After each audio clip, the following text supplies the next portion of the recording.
Today I wanted to talk to you about this book, which is the Throne of Glass book and series. So basically there's a prequel to the series, which is The Assassin's Blade. I basically discovered the prequel before the actual series. I'm gonna read you the summary of the prequel and the first book so you can have an idea of what it's about. Selena Sadothian owes her reputation to Arobin Hamel. He gave her a home at the Assassin's Guild and taught her the skills she needed to survive. Arobin's enemies stretch far and wide, from Darlan's rooftops and its filthy dens to remote islands and hostile deserts. Selena is duty-bound to hunt them down, but behind her assignments lies a dark truth that will seal her fate and cut her heart in two forever. Summary of the actual first book. In the dark, filthy salt mines of Endovia, an 18-year-old girl is serving a life sentence. She is a trained assassin, the best of her kind, but she made a fatal mistake. She got caught. Young Captain Westfall offers her a deal: her freedom in return for one huge sacrifice. Selena must represent the prince in a to-the-death tournament, fighting the most gifted thieves and assassins in the land. Live or die, Selena will be free. Win or lose, she is about to discover her true destiny. But will her assassin's heart be melted? So basically, the story of these books is about a girl named Selena Sadothian, who is a badass woman like you've never seen before. She is so strong, she's so tough, but she's a real woman. She's so interesting. She's become my idol. Seriously, incred. The books will tell her whole story, even her past, how she got to be with Arobin Hamel, how she got to be in the Assassin's Guild, how she became one of the most famous assassins in the realm. Everyone knows that person by name, but they don't know if that person is a woman or a man, how old that person is. They would never expect Selena to be that assassin. It's just such a beautiful story, and very unusual. It's very fantasy-like. Basically, I used to read a lot when I was younger. Seriously, when my parents had to move house lately and they had to pack all my stuff, there was more books than anything else. There was just so many books. I just loved to read when I was younger. When I grew up, I thought I had to go to more adult books, which is just like very normal kind of romance and kind of comedies, and it was just such a bore. I'm very sorry, but I just got so bored reading them that I completely stopped reading. Completely stopped.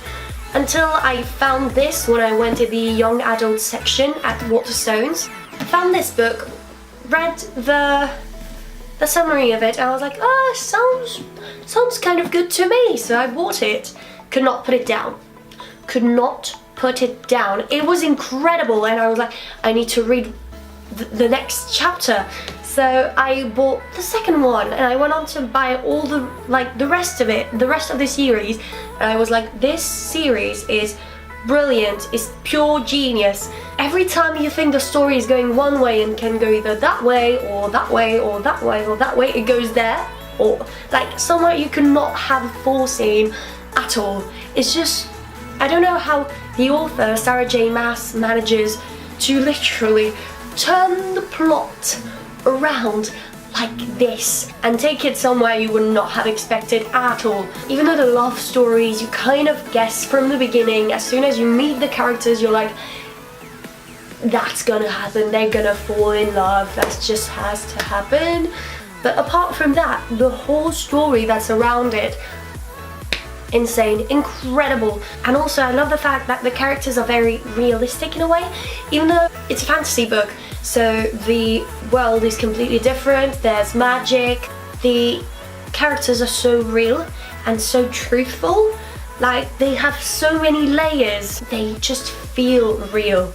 And the women even have women problems, if you see what I mean. I'm just like, for once there's that change, because usually the authors don't really talk about that. They're like, nah, we'll leave that on the side. So you kind of feel like the women aren't really real, because they are these kind of super women who never have their cycles or never go to the toilets. That also goes for the men. They never have to go to the toilets or anything, and they do in those books.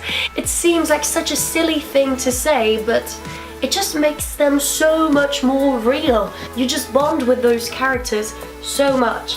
Basically, I read that one, I finished that in October last year, and I felt heartbroken.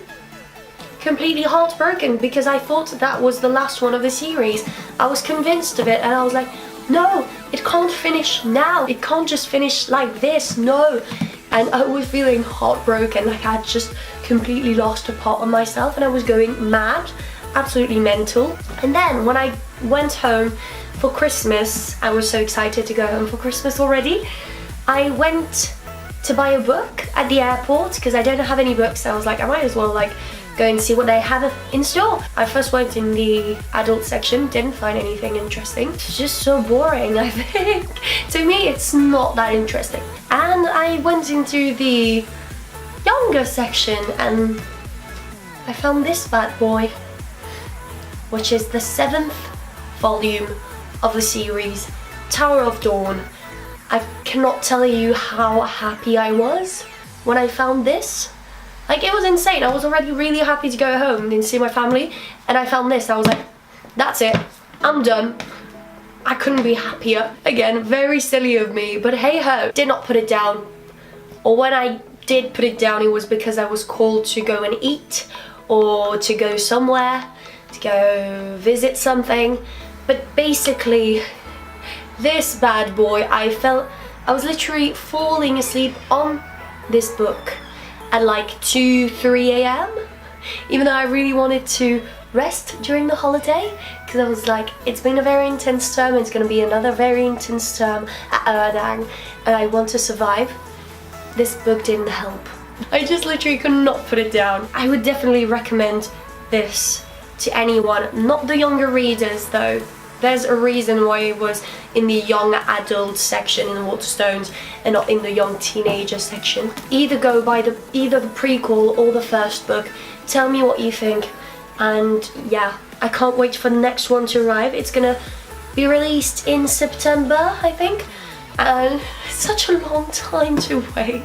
She's also released another series. Really can't wait to start this one because I've loved this series so much. I think I'm gonna fall in love with the other one as well. And I also bought actually the prequel to one of my best friends for her birthday last year. After reading it, she was like, you just bought me the best book ever.